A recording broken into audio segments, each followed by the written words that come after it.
My brother stole my wife and laughed in my face. She was never happy with you anyway, he smirked as they spent my money on their new life. You were just a stepping stone, she scoffed, tossing our wedding ring in the trash. I let them have their fun until the day they realized what I did. 4 days later, they were screaming on the phone. Hey everyone. Before we dive in, I have a quick favor to ask. If you enjoy content like this, please hit the subscribe button. It's free, supports the channel, and ensures you never miss out on amazing videos. Alright, let's get started.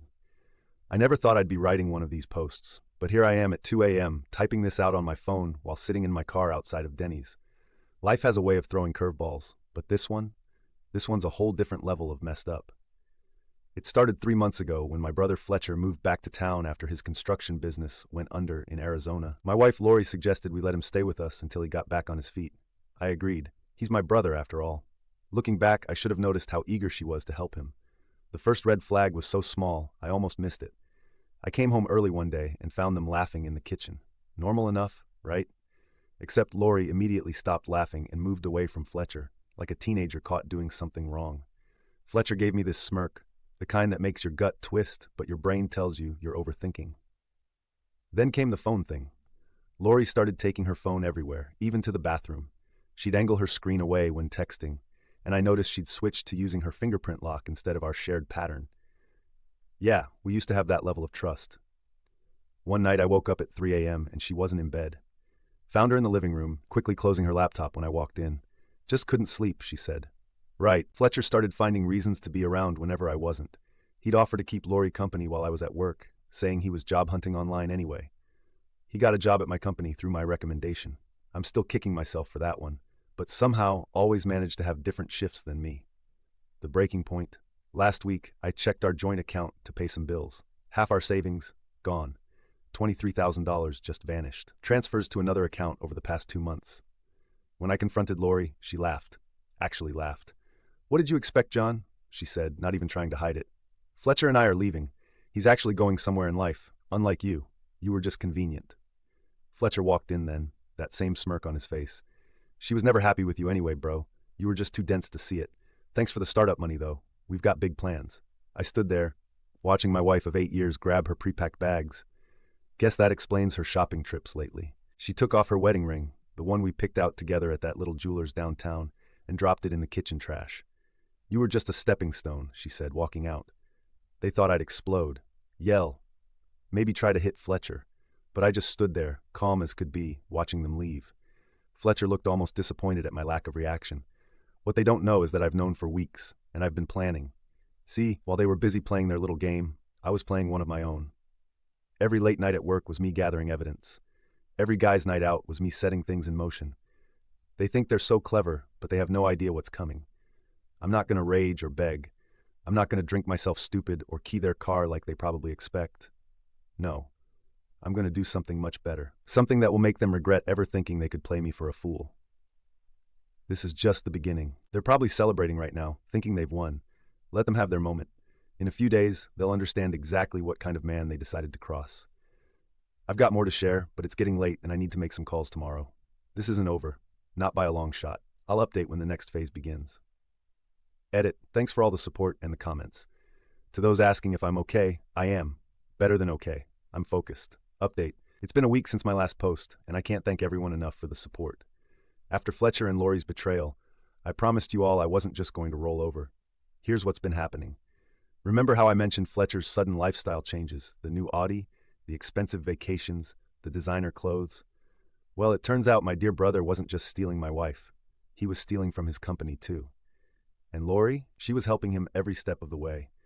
I started noticing things were off about 6 months ago. Fletcher would constantly brag about his side hustles and investment wins, but something didn't add up. He was living way above what his salary could support, even with the overtime he claimed to be doing. Then I caught him slipping up during a family dinner, talking about a trip to Miami he took during a week he was supposedly working late on a big project. Here's where it gets interesting. Being in the same industry meant I knew exactly what projects he was working on. The numbers he bragged about didn't match what I knew about contract value. Small inconsistencies at first, but they started adding up. I kept my mouth shut and started documenting everything. Every time Fletcher mentioned a project, I'd make a note. Every time he showed off something new, I tracked it. Lori was always defending his success, saying I was just jealous. Fletcher knows how to make money move, she'd say, rolling her eyes at me. Now I know why she was so confident. She was helping him cook the books. The real kicker came when I found receipts in our shared cloud storage that Lori forgot to delete. Invoices for materials that never existed, padded expense reports, fake vendor payments, all funneled through shell accounts. They weren't criminal masterminds. They were just sloppy and arrogant. I spent 3 months building a file, every transaction, every lie, every manipulated document. I wasn't about to let them pin any of this on me when it all came crashing down. And trust me, I made sure it would crash. Last week, after they cleared out our joint accounts, I made an anonymous call to Fletcher's company's ethics hotline, followed it up with an email containing just enough evidence to start an internal audit. I knew exactly which projects to point them toward. The fallout was beautiful in its simplicity. Fletcher was called in for a meeting on Monday morning. By lunch, he was escorted out of the building. No dramatic scene, no big confrontation, just a quiet exit with a cardboard box of his belongings. His face, though, priceless. He knew exactly who was behind it, but he couldn't prove anything. Lori called me screaming that evening. "How could you do this to your own brother?" she shrieked. I just laughed and hung up, the same laugh Fletcher gave me when he told me about their affair. Their perfect little world is starting to crumble. Fletcher's reputation in the industry is shot. Those invest wins they were living off of, gone. The new house they put a deposit on, they're scrambling to get out of the contract. The best part? Everyone's starting to see through their facade. Our mutual friends are reaching out, telling me about all the red flags they noticed, but never mentioned. Even Fletcher's closest friends are distancing themselves. Nobody wants to be associated with someone who'd steal from their company and their own brother. I'm not done yet. This is just the beginning. Fletcher and Lori thought they were so clever, building their new life with stolen money and stolen trust. They forgot one important thing. I always play the long game. To those asking about legal action, don't worry. Everything I did was perfectly above board. I just made sure the right people knew where to look. The company's internal investigation will handle the rest. More updates to come. The dominoes are still falling, and I'm just getting started. Edit. Thanks for all the awards and supportive messages. To answer some common questions, yes, I've protected myself legally. No, I'm not worried about retaliation. They're too busy trying to save themselves right now. And yes, there's more to come. They haven't hit rock bottom yet. Update 2. It's been 2 weeks since everything blew up, and I can't say I'm not enjoying watching it all fall apart. Quick recap for those just joining. My brother Fletcher and my wife Lori betrayed me, stole my money, and tried to build their perfect life together. Well, karma's been working overtime lately. First, let me tell you about last Thursday. I was having my morning coffee when my phone started blowing up. Apparently, Fletcher and Lori were having a massive screaming match, right on their front lawn. My next-door neighbor Tanya, who's been keeping me updated, sent me a video. There was Fletcher, still in his pajama pants, yelling about how they're completely screwed and how Lori promised this would work out. Lori was throwing his clothes onto the lawn, screaming about how he ruined everything and she gave up a good life for this. The best part? All the neighbors were watching. Some even had their phones out, recording the whole thing. Fletcher and Lori didn't notice. They were too busy airing their dirty laundry for the whole neighborhood to hear. Tanya told me Lori was screaming about how Fletcher promised her a better life, but now they can barely make rent on their crappy apartment since he lost his job. Remember how they drained our joint account and Fletcher took out loans using our shared family business credit? Well, it turns out living large on stolen money only works when you have a steady income to back it up. Without his job, those loan payments are crushing them. They tried getting help from our family, but that door slammed shut. When I showed everyone the proof of what they did, my cousin sent me a recording of Fletcher calling our mom begging for money. Mom's response?